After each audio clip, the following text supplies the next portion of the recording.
بسم اللہ الرحمن الرحیم نحمدہ ونصلی علی حبیبہ الکریم اما بعد فاعوذ باللہ من الشیطان الرجیم بسم اللہ الرحمن الرحیم یا اہل الکتاب لا تغلوا فی دینکم صدق اللہ العظیم۔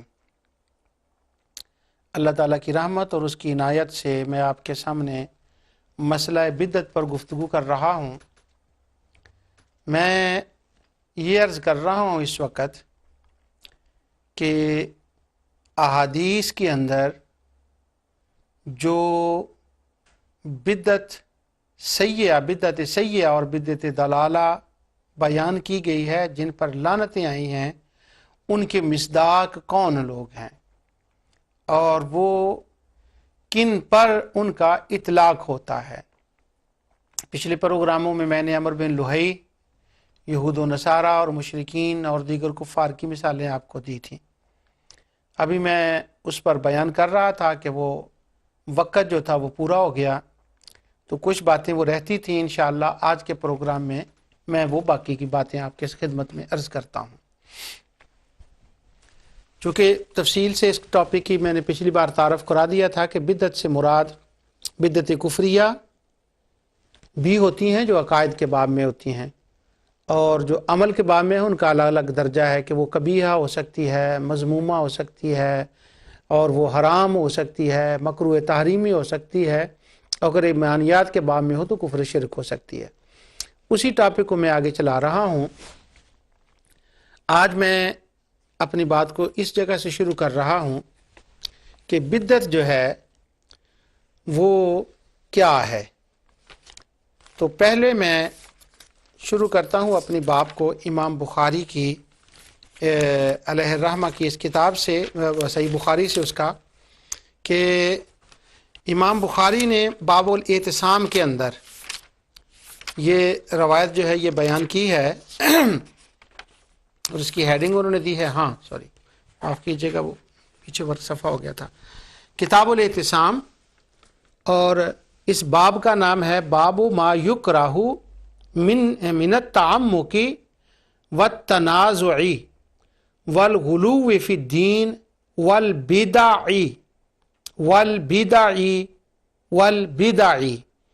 لقولہ یا اہل الکتاب لا تغلوا فی دینکم ولا تقولوا علی اللہ الا الحق۔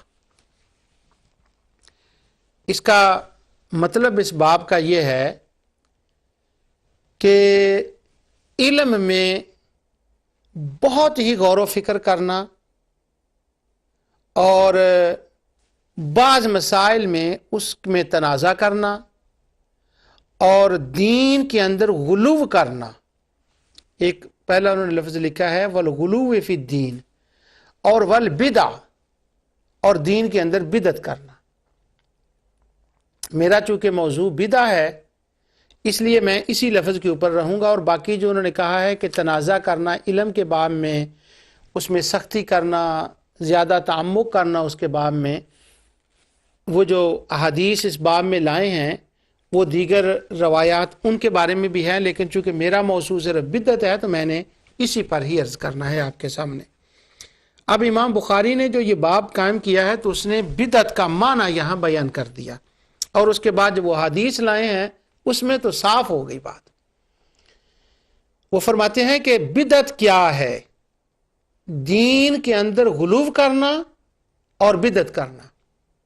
آگے انہوں نے آیت بیان کی ہے کہ اللہ تعالیٰ نے اہل کتاب کو فرمایا یا اہل الکتاب لا تغلو فی دینکم۔ انہوں نے اتنی آیت لکھی ہے لیکن میں پوری آیت پڑھ دیتا ہوں۔ ولا تقولوا علی اللہ الا الحق انما المسیح عیسی ابن مریم رسول اللہ وکلمتہ القاها الی مریم وروح من فآمنوا باللہ ورسولہ ولا تقولوا ثلاثہ انتہوا خیرا لکم انما اللہ الہ واحد سبحانہ ان یکون لہ ولد لہ ما فی السماوات وما فی الارض وکفی باللہ وکیلا۔ یہ 171 آیت ہے سورہ النساء کی جو امام بخاری نے لکھی ہے۔ اب وہ بدعت کا بیان کر رہے ہیں کہ بدعت کیا ہوتی ہے۔ اس کے بعد جو اگلی وہ حدیث لائیں وہ میں آپ کو بتاتا ہوں۔ اس کے بعد انہوں نے کہا ہے فَعَلَيْهِ لَعْنَةُ اللَّهِ وَالْمَلَائِكَةِ وَالنَّاسِ أَجْمَعِينَ لَا يَقْبَلُ اللَّهُ منہ صرفاً ولا عدلاً، اس کا کوئی چیز جو ہے لا يقبل منہ صرفاً ولا عدلاً، اس کا کوئی عمل جو ہے فرض نفل عبادت وہ قبول نہیں ہوگی۔ یہ وہ بعد میں روایت لائے ہیں۔ اس سے پہلے انہوں نے بدعت کی ایک بات کی ہے کہ بدعت کسے کہتے ہیں، تو اس سلسلے میں وہ یہ آیت لے کر آئے ہیں۔ اب اس آیت کا ترجمہ جو ہے وہ مولانا محمد جوناگڑھی کا جو ترجمہ میں عموماً پڑھتا ہوں وہ سن لیجئے، تاکہ آپ کو پتہ چل جائے کہ بدعت عقائد کے باب میں کس کو کہتے ہیں۔ جس طرح کہ مفتی صاحب رحمۃ اللہ تعالی علیہ، مفتی احمد خان نعیمی رحمۃ اللہ کی کتاب کو میں بار بار پڑھ رہا ہوں، کسی وجہ سے کوئی سبب ہے، وہ کہتے ہیں ان عبارات سے معلوم ہوا کہ بدعت نئے اور برے عقائد کو بھی کہتے ہیں، اور بدعتی پر جو سخت وعیدیں احادیث میں آئی ہیں ان سے مراد بدعت اعتقادیہ ہیں۔ تو یہ آپ جان لیں کہ وہ مفتی صاحب رحمۃ اللہ علیہ کیا کہہ رہے ہیں، اور آگے پھر انہوں نے اس کی بات کی ہے۔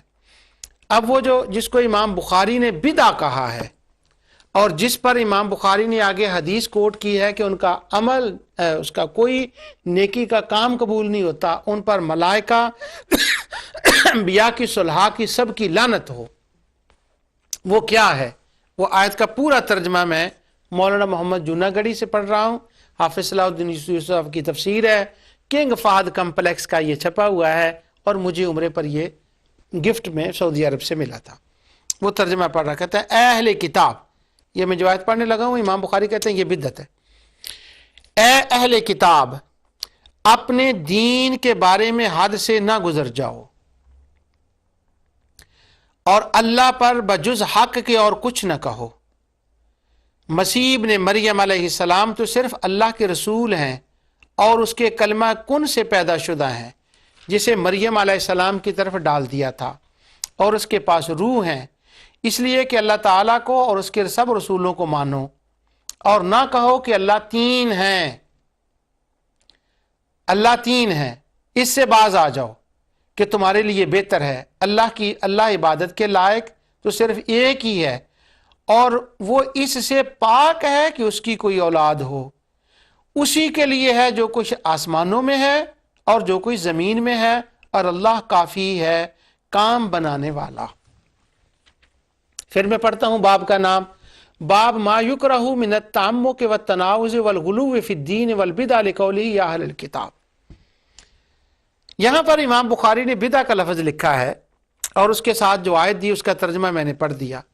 اب جو مفتی صاحب رحمۃ اللہ علیہ کی کتاب سے میں نے آپ کو پڑھ کر بنایا کہ عقائد کے باب میں، ایمان کے باب میں بدعت کیا ہوگی جس پر لعنت کی گئی ہے، وہ یہ ہوگی نمبر 1، اللہ تعالیٰ فرماتا ہے کہ عیسیٰ علیہ السلام کو حد سے نہ بڑھاؤ، لا تغلو فی دینکم، دین میں غلو نہ کرو۔ تو انہوں نے غلو کیا کیا تھا؟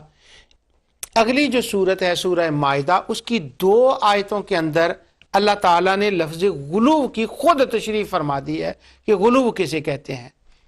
آیت نمبر 18 اور آیت نمبر 72 سورہ مائدہ کی، وہ میں تلاوت کر دیتا ہوں آپ کے سامنے۔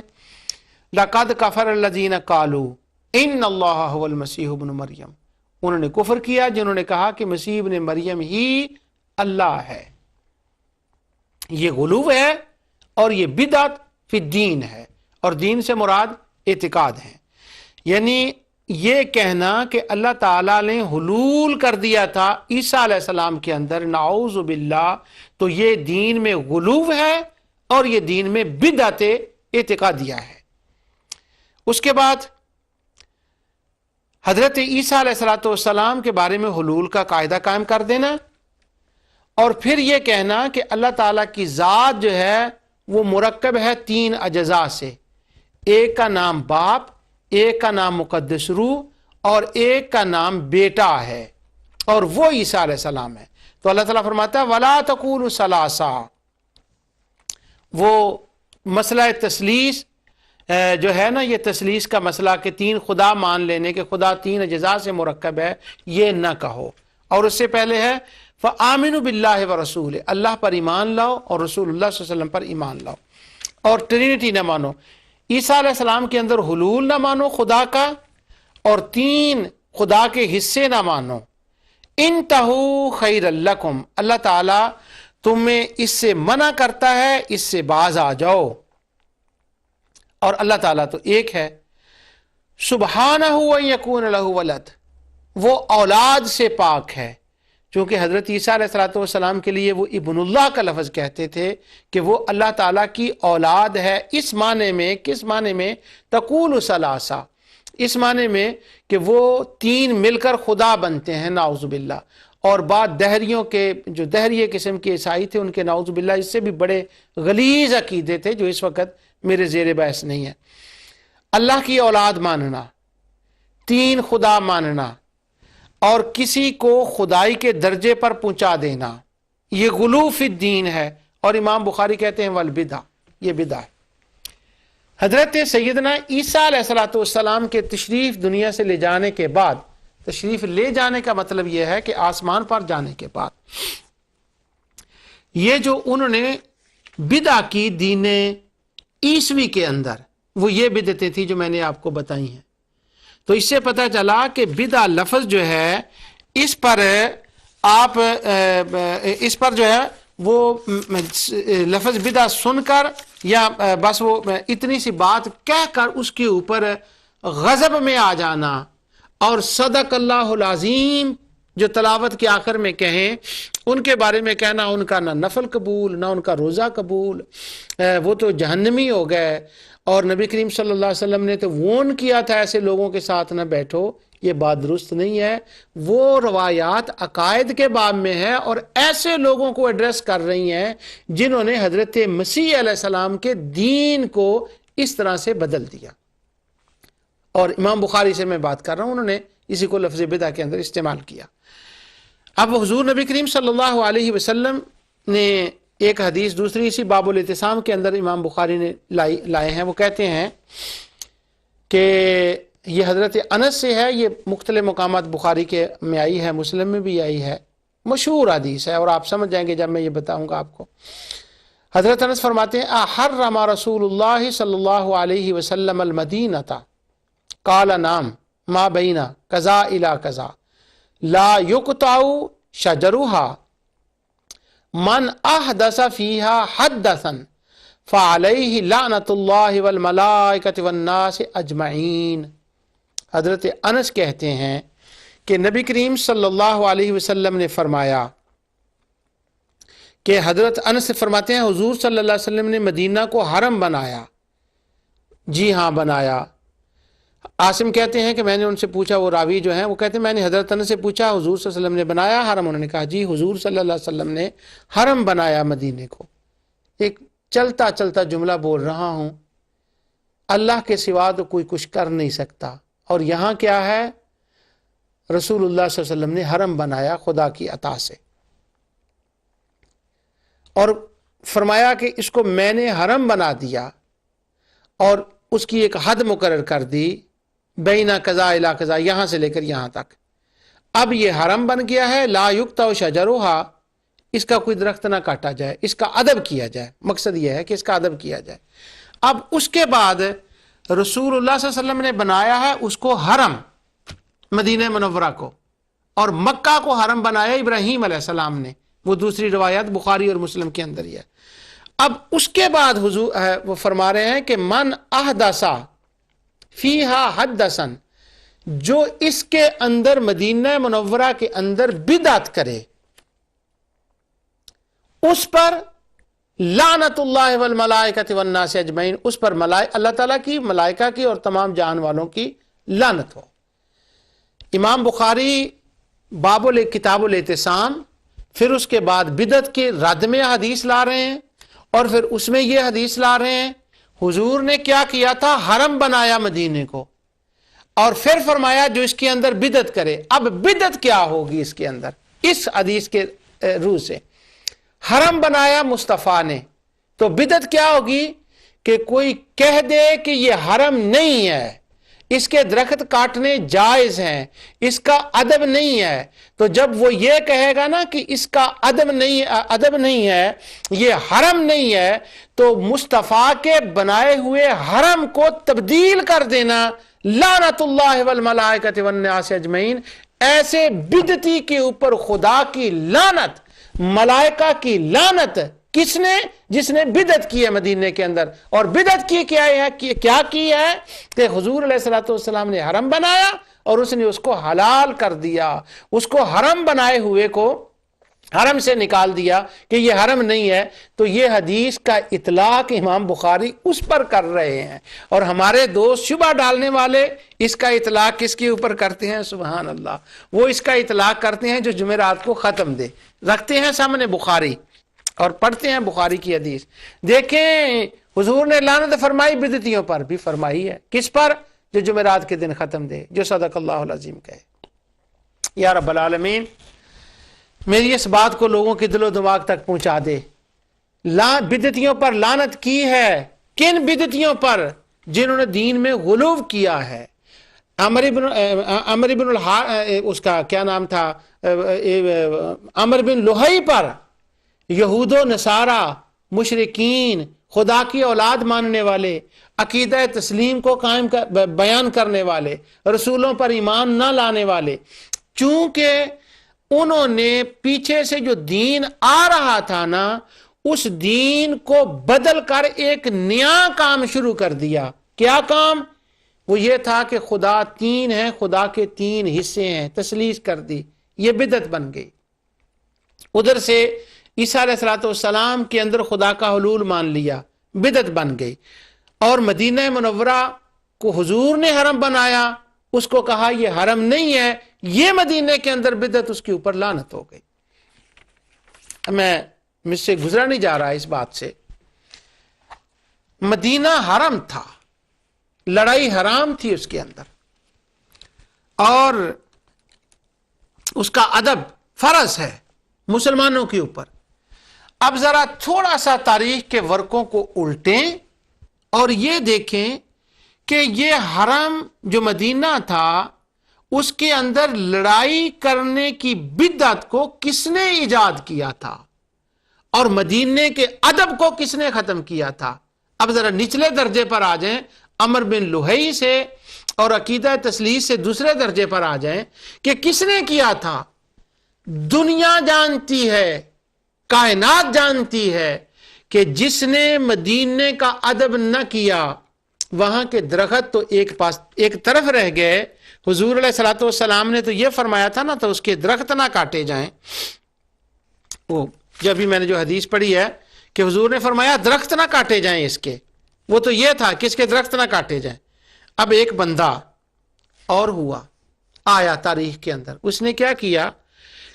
درخت کاٹنے مدینے کے تو ایک طرف رہ گئے، اس نے ہزارہا لوگوں کو مدینے کے اندر فوج کشی کر کے شہید کیا، اور کہا مدینے کو مباح کر لو، اور وہاں کی عورتوں کے ساتھ بدکاریاں کی۔ تاریخ میں یہ بھی روایتیں آتی ہیں۔ مسجد نبوی شریف کے اندر 3 دن اذان نہ ہوئی۔ اب بتائیں بدعت ہوئی کہ نہ ہوئی؟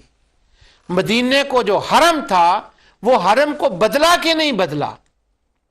حرم بدلا، اس کی حرمت کو قائم نہ رکھا، قتل کیا۔ حضور نے تو فرمایا تھا میرے مدینے کے درخت بھی نہ کاٹنا، یہاں کی چڑیوں کو بھی امن ہے، یہاں کے کبوتروں کو بھی امن ہے۔ اور وہ ایک بندہ آیا جس نے آ کر ہزارہا لوگوں کو شہید کر دیا، مسجد نبوی کے اندر گھوڑے باندھ دیے، اس کی حرمت کو ختم کر دیا۔ لوگوں، یہ بدعت تھی۔ یہ تھا وہ بندہ لعنت کا مستحق، جس کو لعنت اللہ والملائکۃ والناس اجمعین کا مستحق تھا، وہ بندہ لعنت کا مستحق تھا۔ لیکن کیا کیا جائے؟ دنیا سے انصاف کون لائے؟ کون بول کر کہے؟ کون بات کرے؟ کون اپنے منہ میں زبان رکھے؟ کون میدان میں آ کر بات کرے؟ کون اس بات کا ان حقائق کو بیان کرے؟ وہ بندہ یزید تھا، جس نے امام حسین کو کربلا میں شہید کیا، اور مدینے والوں کے ساتھ یہ ظلم کیا، حضور کی اہل بیت کو شہید کیا، اہل مدینہ کو ایذا دی، وہاں بدعت کی، مدینے کی حرمت کو پامال کیا۔ ارے وہ بدعتی بندہ جس نے صحابہ کو شہید کیا، اہل بیت کو شہید کیا، مدینے کی حرمت کو ختم کیا، جس نے حضور نے فرمایا میں نے اس کو حرم بنایا ہے، جو اس کے اندر بدعت کرے اس پر خدا کی لعنت، وہ لعنت کا مستحق ہے یزید اور اس کے حواری۔ اور ایک خدا کے بندو، وہ جس کے بارے میں جو لعنت کا مستحق ہے، ہمارے شبہ ڈالنے والے دوست جو 11ویں کو بدعت، جو میلاد کو بدعت، جو فلاں کو بدعت، جو جمعرات کے ختم کو بدعت، جو اجتماعی ذکر کو بدعت، جو یہ تمام احادیث کو اس پر وارد شدہ احادیث کا اطلاق ان پر کر رہے ہیں، وہ لوگ آج سے نہیں صدیوں سے اس کے اوپر تلے ہوئے ہیں، زور لگا رہے ہیں۔ وہ کہتے ہیں یزید رضی اللہ عنہ، وہ یزید جنتی ہے، وہ یزید کے جنتی ہونے کے اوپر مورے لگا رہے ہیں، وہ کتابیں لکھ رہے ہیں، وہ پروگرام ٹی ویوں کے اوپر کر رہے ہیں، ڈیبیٹیں کر رہے ہیں۔ یعنی جو بدعتی ہے، جو صحیح بدعتی بنتا ہے، اس کے تو ادب و احترام اور اس کے جنتی ہونے کے بارے میں زور دیا جائے، اور جو بدعتی بنتا ہی نہیں اس کے اوپر ان حدیث کا اطلاق کیا جائے، اس کو چسپاں کیا جائے۔ کہاں چلا گیا انصاف؟ کہاں چلا گیا عدل؟ کہاں چلی گئی یہ باتیں؟ امام بخاری تو اس کو بدعتی کہہ رہے ہیں جس نے حرمت مدینہ کو پامال کیا۔ میرا اس وقت وہ موضوع نہیں ہے، خود ابن حجر اسقلانی نے، علامہ ذہبی نے، حافظ ابن کثیر نے جب یزید کے رد میں کچھ باتیں بیان کی ہیں تو وہ اس حدیث کو لائے ہیں اس باب میں کہ یزید لعنت کا مستحق ہے کہ نہیں۔ وہ کہتے ہیں ہاں مستحق ہے کہ اس نے حرم مدینہ کے اندر یہ بدعت کی، یعنی اس کا حرمت مدینہ کو پامال کیا۔ اب پتہ چل گیا بدعت کسے کہتے ہیں۔ بدعت وہ ہے جو یزید نے کی ہے، اس کو تو رضی اللہ عنہ کہیں، اور جو بیچارہ جمعرات کا ختم دینے والا مسلمان ہے اس کو کہیں لعنت اللہ والملائکۃ والناس اجمعین۔ استغفر اللہ العظیم۔ یہ بدعت کا مطلب ہے جو امام بخاری نے بیان کیا۔ اب آپ سمجھ گئے ہوں گے کہ کیا بدعت کا مطلب ہے۔ صدیوں سے میں اس لیے کہہ رہا ہوں کہ جب سے خوارج بنے وہ یزید کی حمایت کر رہے ہیں، یعنی جو یزید کے بعد کے خوارج ہیں۔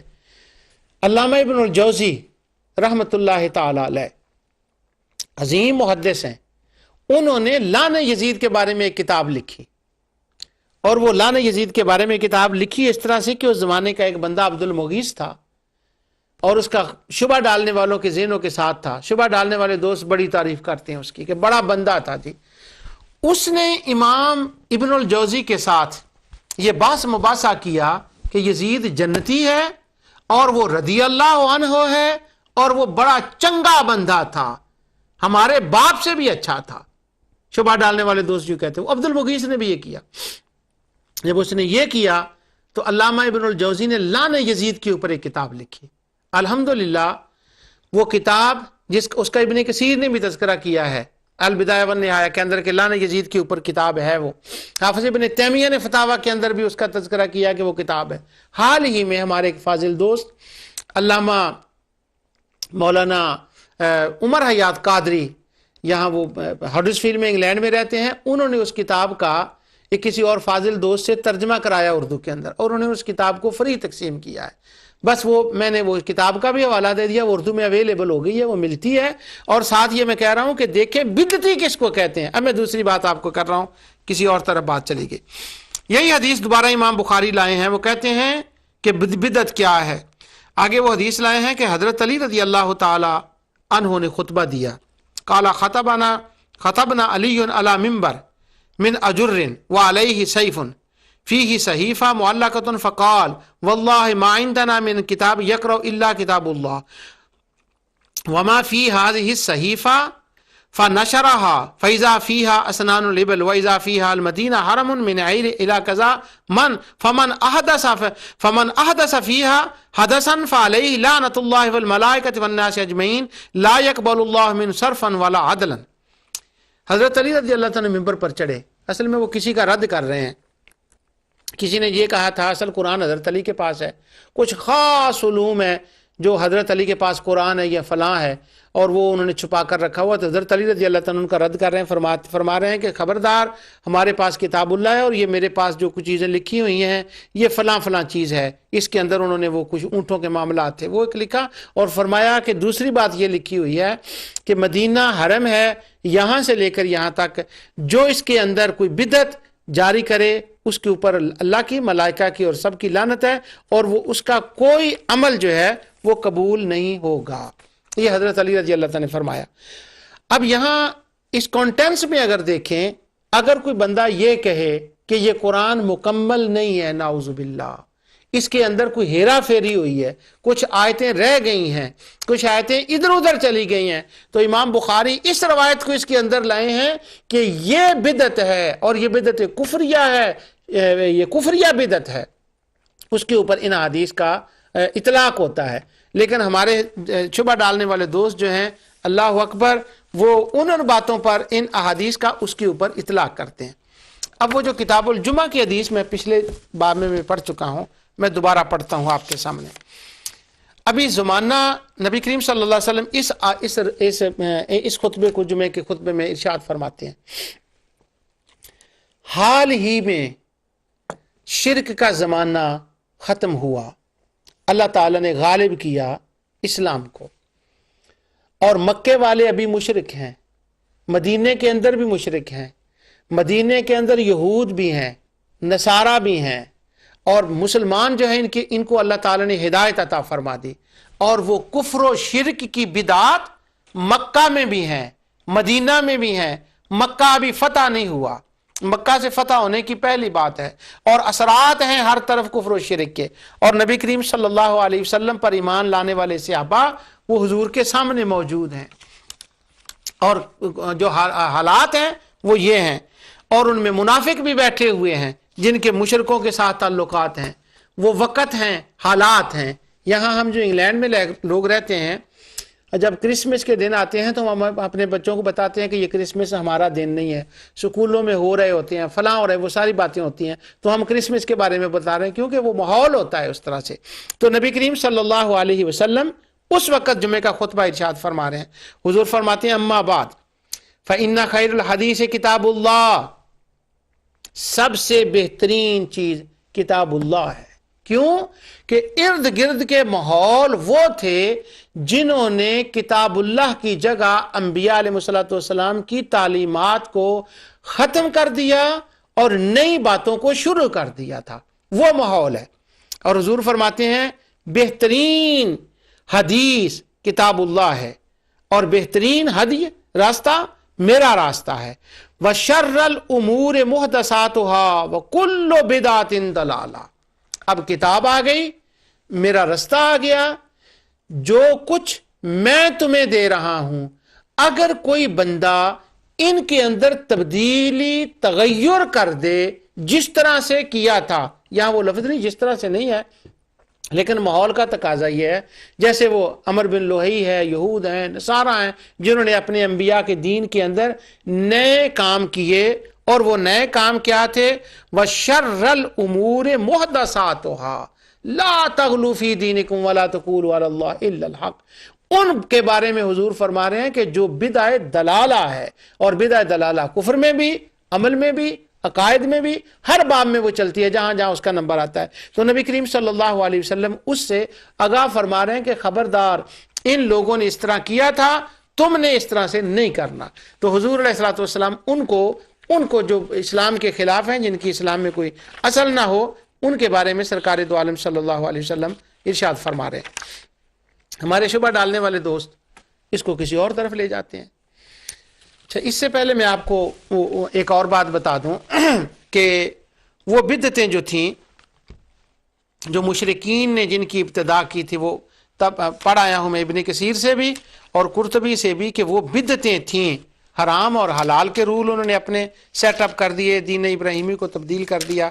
اسی کے اندر حج کے معاملے میں عمر بن لوہی یا اس کے ساتھ جو دیگر مشرک تھے، انہوں نے ایک اور بدعت ایجاد کی۔ وہ بدعت یہ ایجاد کی، اب جس کا میں آپ کے سامنے پڑھنے لگا ہوں قرآن کریم سے، وہ بدعت یہ تھی کہ اللہ تعالیٰ نے قرآن کریم میں ارشاد فرمایا